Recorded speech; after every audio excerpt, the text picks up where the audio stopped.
Welcome to Eastern Brush, Western Soul.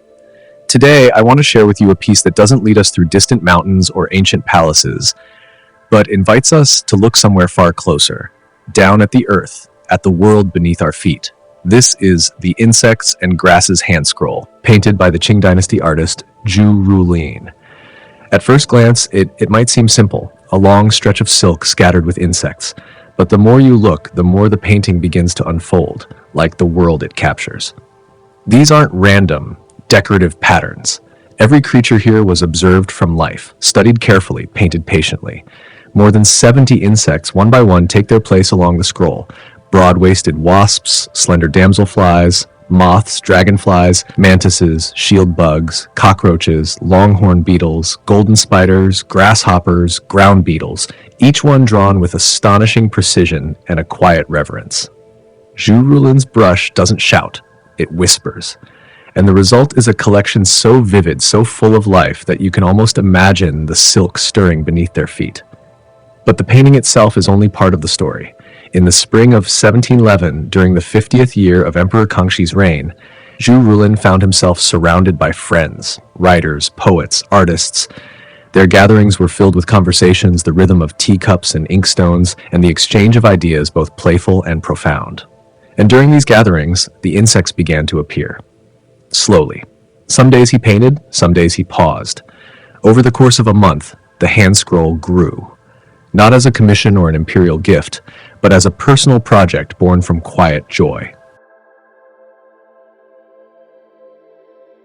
What's most charming is that Zhu left space for his friends. Empty space. Space for poems. The plan was simple. Each guest was to choose an insect, write a few lines beside it, and together the scroll would become a shared conversation between image and verse. But that conversation was never completed. Before the scroll could be filled, it was sent to the Imperial court, and the only poem that ever joined the painting was one, written by Emperor Qianlong himself.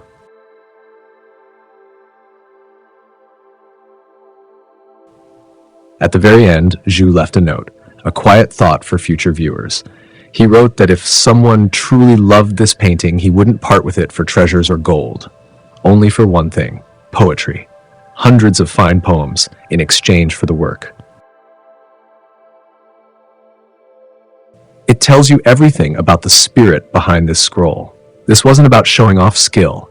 It was about sharing wonder, about the beauty hidden in the smallest, most ordinary creatures, creatures that live alongside us, often unnoticed.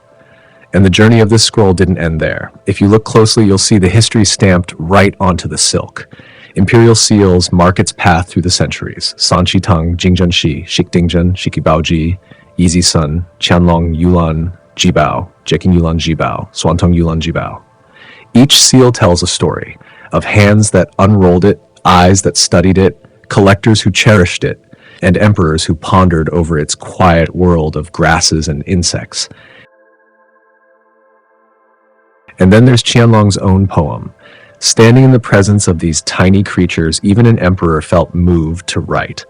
In his lines, he marvels at their lifelike detail, the way each insect seems to hold its own little world, its own spirit, and the quiet philosophy behind their presence.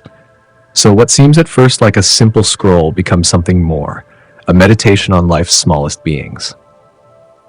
A conversation across centuries, a reminder to pause and really look, because the beauty of the world doesn't always announce itself. Sometimes it's waiting in the grass, resting on a leaf, or lingering in the stroke of a brush.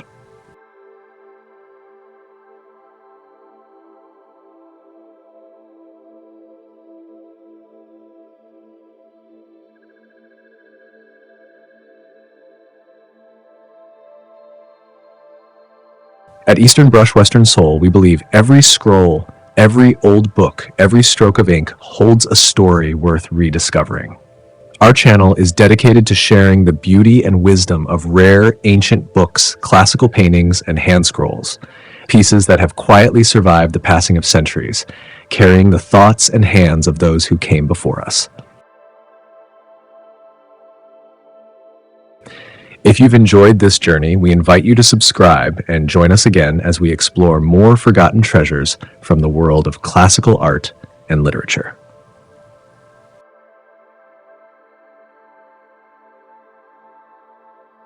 Until next time, keep your brush steady, your heart curious, and your eyes open for beauty in the smallest places.